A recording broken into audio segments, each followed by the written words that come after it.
Cholesterol അധികമായിട്ട് വരുമ്പോൾ പല രോഗികളും ചോദിക്കുന്ന ഒരു ചോദ്യമാണ്, ഞാൻ എങ്ങനെയാണ് നമ്മൾ ഇപ്പോൾ നോർമലി പോയിക്കൊണ്ടിരിക്കുന്ന ഭക്ഷണ രീതി എങ്ങനെയാണ് ക്രമീകരിക്കുന്നത്, അതുപോലെ ഏതൊക്കെ ഭക്ഷണമാണ് കഴിക്കേണ്ടത്, ഏതൊക്കെ ഭക്ഷണമാണ് അവോയ്ഡ് ചെയ്യേണ്ടത്, ഞാൻ കൊളസ്ട്രോൾ നോർമലാക്കാൻ എന്തൊക്കെ കാര്യങ്ങളാണ് ചെയ്യുന്നത്, ഇങ്ങനെ പല സംശയങ്ങളാണ്.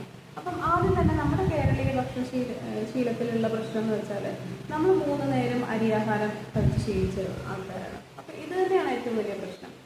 ദുർമേധസ്സിനെ ഒഴിവാക്കണമെങ്കിൽ, അതല്ലെങ്കിൽ ചീത്ത കൊളസ്ട്രോളിൻ്റെ അളവ് കുറയ്ക്കണമെങ്കിൽ നമ്മൾ റിഫൈൻഡ് കാർബോഹൈഡ്രേറ്റിൻ്റെയും അതുപോലെ തന്നെ മധുരത്തിൻ്റെയും ഉപയോഗമാണ് ആദ്യം തന്നെ റെഗുലേറ്റ് ചെയ്യുന്നത്. അപ്പം മധുരം എന്ന് വെച്ചാൽ ചിലപ്പോൾ ഷുഗർ മാറ്റിയത് ശർക്കരയാക്കാം, അതല്ലെങ്കിൽ തേനാക്കാം, ഇങ്ങനെയാണ് എല്ലാവരും ചിന്തിച്ച് വെച്ചിരിക്കുന്നത്. മധുരമുള്ള എല്ലാ സാധനങ്ങളും അതിൻ്റെ ബേസിക് കണ്ടന്റ് എന്ന് പറയുന്നത് ഷുഗർ തന്നെയാണ്. അപ്പോൾ ഇതൊക്കെ നിയന്ത്രിച്ച് ഉപയോഗിച്ച് കഴിഞ്ഞാലാണ് നമുക്ക് അമിതമായിട്ടുള്ള മധുരം ഉപയോഗിക്കുന്നത് കൊണ്ടുള്ള ചീത്ത കൊളസ്ട്രോളിനെ മാറ്റി നിർത്താൻ പറ്റുള്ളൂ.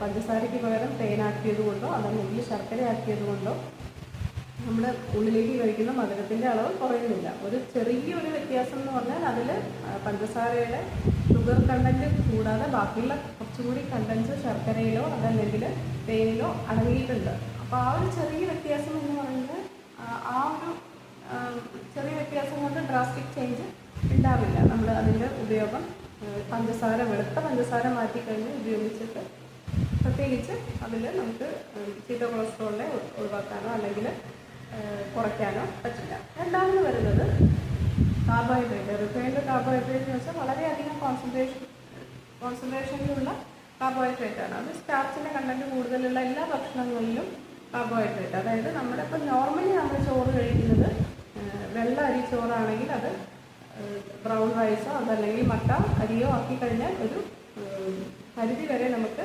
വല്ലാതെയുള്ള ഒരു കൊഴുപ്പിൻ്റെ അളവിനെ ചെറിയ രീതിയിൽ കുറയ്ക്കാനായിട്ട് സാധിക്കും. അതുപോലെ തന്നെ 3 നേരമുള്ള ഭക്ഷണം അരി എന്നുള്ള ഭക്ഷണ രീതി മാറ്റിയിട്ട് ഗോതമ്പോ അതല്ലെങ്കിൽ മറ്റുള്ള മൾട്ടിമില്ലറ്റോ ആശ്രയിക്കുകയാണെങ്കിൽ കുറച്ചുകൂടി നല്ലതാണ്.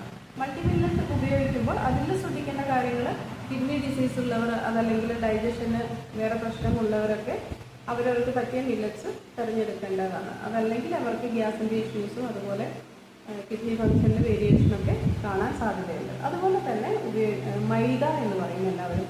ഈ മൈദ ഉപയോഗിച്ച് കഴിഞ്ഞാൽ ആണ് കൊളസ്ട്രോൾ കൂടുക. അപ്പോൾ എല്ലാവരും എന്ത് ചെയ്യുക, മൈദ എന്നുള്ള ആ മൈദയുടെ പൊടി മാത്രം ഉപയോഗിക്കില്ല, ബാക്കിയുള്ള ബേക്കറി സാധനങ്ങൾ ഉപയോഗിച്ചാൽ കുഴപ്പമില്ല എന്നുള്ളതാണ്. മൈദയാണെന്ന് അറിയാതെ കഴിക്കുന്നതായിരിക്കും. മൈദ കൊണ്ടാണ് ബിസ്ക്കറ്റ്, ബ്രെഡ്, റസ്ക് അതുപോലെ ബാക്കിയുള്ള ബേക്കറി പലഹാരങ്ങളിൽ മെജോറിറ്റി